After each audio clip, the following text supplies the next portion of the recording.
Hello friends, welcome back to my YouTube channel. मैं श्वेता शर्मा आज आपको क्लास 10th से रिलेटेड जो बच्चों के क्वेरीज आ रही हैं, 12 मार्च को आपका पेपर है, उससे रिलेटेड बहुत सारे क्वेश्चन आ रहे हैं बच्चों के कि क्या क्या है। तो मैंने उनको क्लियर करने के लिए ये वीडियो बनाई है।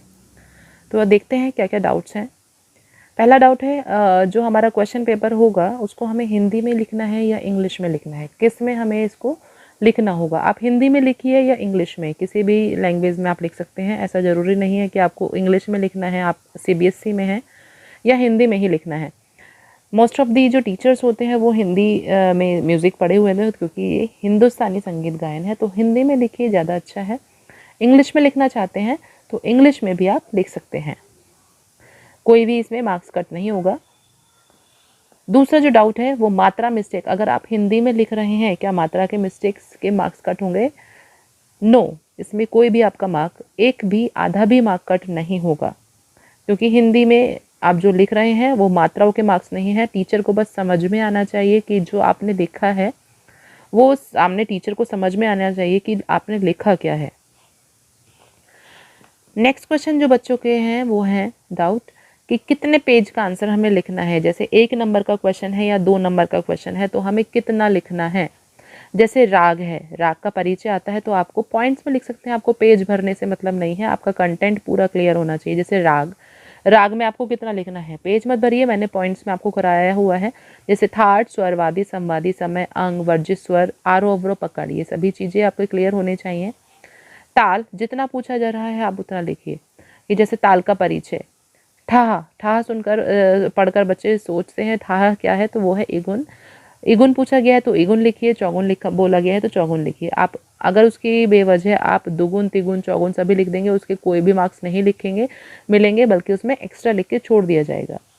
बायोग्राफी, अगर जीवन परिचय आ रहा है और संगीत में योगदान आ रहा है तो संगीत में योगदान में बच्चे क्या करते हैं, केवल संगीत में योगदान थोड़े से पॉइंट्स लिख देते हैं और उसमें पूरे मार्क्स नहीं मिल पाते हैं। तो जीवन परिचय अगर आ रहा है, अगर संगीत में योगदान भी आता है तो उसमें पहले थोड़ा सा डिटेल देंगे आप, उसके बाद आप संगीत में उनकी क्या क्या विशेषताएं रही हैं, क्या क्या अवार्ड्स मिले हैं, सभी चीज़ें इसमें आपको कवर करनी है।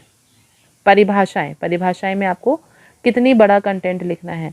परिभाषाएं सबसे पहले आपकी डेफिनेशन होनी चाहिए जब आप लिख रहे हैं, और उनके टाइप विद एग्जाम्पल। तो ये आपको करना है। डेफिनेशन अगर 2 लाइन की है तो 2 लाइन की, 4 लाइन की है तो 4 लाइन की, जितनी भी लाइन में आपकी क्लियर हो रही है, कंटेंट क्लियर होना चाहिए। परिभाषा, और उसके बाद उसके कितने प्रकार हैं, जैसे कर्ण, कर्ण के 2 प्रकार, तो 2 प्रकार लिखने के बाद उसके एग्जाम्पल लिखिए। तो ये सभी चीज़ जैसे क्लियर करनी है। पेज भरने से कोई मतलब नहीं है कि आपको कितना पेज का लिखना है। नेक्स्ट है ख्याल कौन कौन से करें। जो 6 नंबर में क्वेश्चन आ रहा है, 6 नंबर वाले क्वेश्चन में जो स्वरलिपि आ रही है, तो स्वरलिपि कौन कौन सी करनी है? द्रुत की 2 और विलंबित की 1।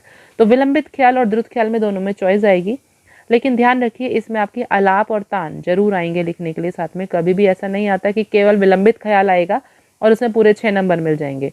द्रुत ख्याल का प्रॉपर नाम मेंशन होगा राग का, और विलंबित ख्याल वो आपकी मर्जी का होगा। तो विलंबित ख्याल एक जरूर करके जाइएगा। द्रुत ख्याल भी कर सकते हैं तो बहुत अच्छी बात है कि बाई चांस चॉइस में कुछ और दे देते हैं तो, लेकिन विलंबित ख्याल मेरे अकॉर्डिंग 99% जरूर आएगा। तो विलंबित ख्याल की 1 स्वरलिपि मैंने कराई हुई है, उसी को करिए और उसमें ताने लिखने की प्रैक्टिस करिए। अपने आप बनाना मैंने सिखाया हुआ है, उसको करिए। इसके अलावा और कोई भी करने की आपको स्वरलिपि ज़रूरत नहीं है। सेक्शन सी पार्ट, जो 12 मार्क्स का सेक्शन सी पार्ट है, मीन्स 6 नंबर के 2 क्वेश्चन है, उसके लिए आपको क्या क्या याद करना है। बच्चे का क्वेश्चन है कि लॉन्ग क्वेश्चन जो आ रहे हैं हमें उसके लिए क्या क्या याद करें। तो उसमें क्या क्या याद करना है, ख्याल की स्वरलिपि, कौन कौन से ख्याल, विलंबित ख्याल और द्रुत ख्याल। जैसे मैंने बताया विलंबित ख्याल जरूर आएगा और द्रुत ख्याल, इन दोनों में से चॉइस आ जाएगी। और प्लस ताने, ताने जरूर करनी है, इसके साथ ताने जरूर आएंगी। चॉइस में जो क्वेश्चन होगा, नेक्स्ट जो क्वेश्चन ख्याल के स्वरलिपि के अलावा वो आएगा कौशिकी चक्रवर्ती का, आप कर सकते हैं। लेटेस्ट वर्तमान समय के कोई भी गायक गायिका, कौशिकी चक्रवर्ती इजी लगता है कौशिकी चक्रवर्ती कीजिए, और अगर राम कुमार मलिक इजी लगता है तो राम कुमार मलिक लिखिए। अब नेक्स्ट कौशिकी चक्रवर्ती से ही रिलेटेड जो क्वेश्चन है बच्चों का, कि क्या हम सोनू निगम भी लिख सकते हैं। सोनू निगम, यस आप लिख सकते हैं, बट ज़रूरी नहीं जो एग्जामिनर आपकी कॉपी चेक कर रहा है वो उसको मार्क्स दे, क्योंकि आप संगीत में शास्त्रीय संगीत लास्ट ईयर सोनू निगम लिखा गया था, तो कुछ टीचर्स ने उसको एक्सेप्ट किया था, कुछ ने नहीं एक्सेप्ट किया था। तो कोई बात नहीं है।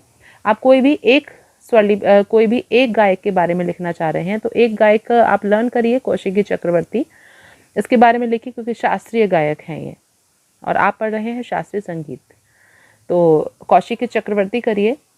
नेक्स्ट जो मोस्ट इम्पोर्टेंट है, क्या जब आप क्वेश्चन पेपर लेकर बैठे हुए हैं, आपका वर्क कंप्लीट हो गया है, तो कंप्लीट होने के आफ्टर कंप्लीटिंग द वर्क क्या क्या चेक करना है आपको? रागों के स्वर, जैसे कोमल स्वर, क्या आपने कोमल स्वर लगाए हैं जहाँ भी कोमल स्वर लगने हैं, या वर्जित स्वरों को ध्यान रखा है कि जिससे वर्जित स्वर है तो वर्जित स्वर का ध्यान रखा है। ताले जो आपने लिखी है, क्या उसमें आपने पूरी मात्राएं मीन्स काउंटिंग डाली है, उसके विभाग प्रॉपर बनाए हैं, उसमें चिन्ह लगाए हैं, सम 2 0 3 जो भी चिन्ह लग रहे हैं, दुगुन है क्या, 2 2 के पेयर्स में आपने उसको लिखा है। तो ये सभी चीज़ें आपको ध्यान में रखनी है। तो अगर और भी कोई डाउट है तो आप उसे क्वेश्चन मैसेज करके पूछ सकते हैं।